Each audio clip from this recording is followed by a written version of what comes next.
Bonjour à tous, aujourd'hui on continue l'étude du traité Brachot. Nous sommes à la 6e Mishnah du 4e chapitre. On commence. Il y a eu Yosef Bisfina. Le type, il était dans un bateau. Ove Karon, ou alors il était dans une charrette. Ove Asda, ou alors il était dans un radeau. On va expliquer qu'est-ce que c'est quand même Asda. Donc, il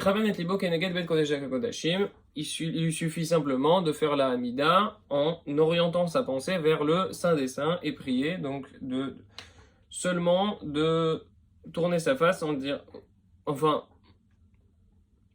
ici, contrairement dans le cas de la Mishnah précédente, on ne nous demande même pas de tourner notre face, on nous dit simplement euh, oriente ta pensée vers le Kodesh HaKodashim.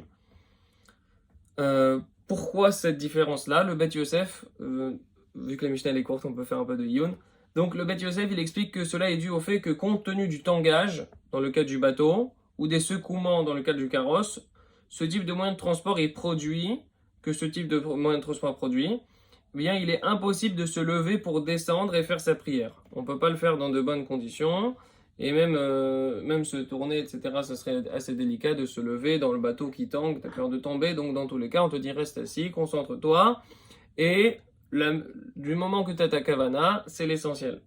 L'essentiel, c'est que tu aies de l'intention dans ta tefila au moment où tu pries Hachem.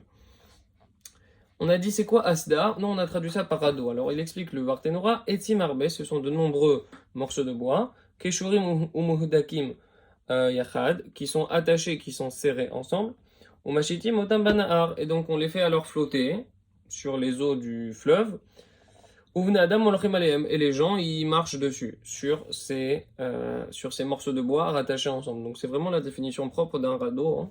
Ou Vilshon Mikra, et si d'ailleurs vous voulez une référence à un radeau dans le texte de la Torah, on appelle ça Rafsodot. Ce sont des Rafsodot. Si vous voulez la référence, c'est dans Divrei Yamim numéro 1, les Chroniques 1, chapitre 2, verset 15. Chazak ou Baruch. La prochaine fois, on terminera le 4e chapitre. À très bientôt.